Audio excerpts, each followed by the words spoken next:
బంగారు రంగు సూర్యుడు ప్రకాశవంతంగా ప్రకాశిస్తూ సున్నితమైన సముద్రపు అలలను ప్రతిబింబిస్తున్నాడు. సీగల్స్ ఎగురుతాయి మరియు ప్రకాశవంతమైన ఆకాశం కింద సముద్రం మెరుస్తుంది. ఒక మధ్యాహ్నం రవి సముద్ర తీరంలో ఆడుకుంటూ ఉంటాడు. అతని చేతులు ఏదో గట్టి వస్తువును తాకాయి. కాస్త ఇసుక తొలగించగా మెరిసే గాజు సీసాను చూశాడు. అందులో ఒక నీలిరంగు వెలుగు మెరిసింది. ఉత్కంఠతో అతను ఆ సీసాను చేతిలోకి తీసుకుని లోపల ఏముందో చూడడానికి ఆసక్తి చూపాడు. రవి సీసాను దగ్గరగా తీసుకుని చూస్తాడు. అతని కళ్ళు విస్తరించాయి. లోపల పొడవైన నీలి జుత్తుతో మెరిసే వెండివన్నె తోకతో చిన్న జలకన్య తిరుగుతోంది. ఆమె భయంతో సీసాకు అతుక్కొని తన చిన్న చేతులతో అద్దానికి ఆనుకుంది. ఆమె నోరు కదులుతూనే ఉంది, కాని ఆమె మాటలు వినిపించలేదు. రవి మౌనంగా చూసి ఆశ్చర్యపోయాడు.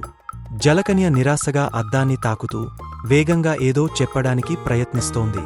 రవి ఆసక్తిగా సీసాను ఓ వైపు తిప్పి చూశాడు.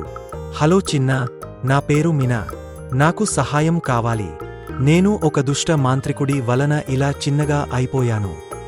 మీనా తన కథను చెప్తూ, ఒకప్పుడు నేను సముద్రపు మహారాణి కూతురిని.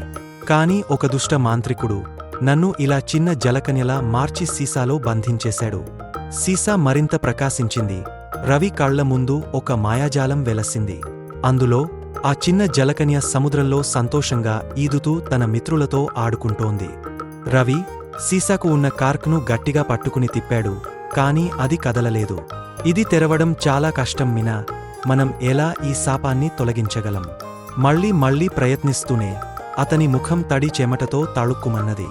మీనా సముద్రం వైపు చూపుతూ ఆసక్తిగా మాట్లాడసాగింది. తన విముక్తికి ఒక మార్గం ఉంది. ఒక ప్రత్యేకమైన నీలి ముత్యం సముద్రంలో దొరుకుతుంది. అది తెచ్చి సీసాపై రుద్దితే శాపం తొలగిపోతుంది. రవి తీవ్రంగా ఆలోచించి తల ఊపి ఒక చిన్న బోటులో సముద్రంలోకి వెళ్లి ఆ ప్రత్యేకమైన నీలి ముత్యం కోసం వెతుకుతాడు. సముద్రంలో అటూ ఇటూ తిరుగుతున్న రంగురంగుల చేపలు, జెల్లీఫిష్లను చూసిన రవి చాలా ఆనందపడ్డాడు. రవి సముద్రపు లోతుల్లో వెతుకుతూ కొంత దూరంలో ఒక పాత నిధి పెట్టె కనిపించింది. అది అలలు తాకి కదిలిపోయింది. అతను దగ్గరగా వెళ్లి జాగ్రత్తగా పెట్టెను తెరిచాడు.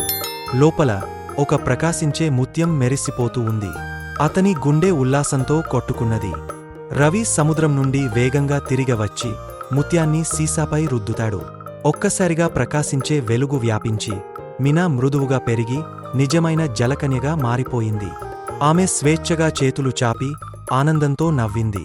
మీనా మృదువుగా నవ్వుతూ, ధన్యవాదాలు రవి, నువ్వు నన్ను రక్షించావు అని ప్రేమతో చెప్పింది. సముద్రపు అలలు ఆమెను తిరిగా ఆహ్వానించగా ఆమె చివరిసారిగా అతనికి ఓ మెరిసే ముత్యం కానుకగా ఇచ్చింది. ఇది ఎప్పుడూ నీకు అదృష్టం ఇస్తుంది అని చెప్పి అక్కడ నుండి వెళ్ళిపోతుంది. Please like, subscribe our channel.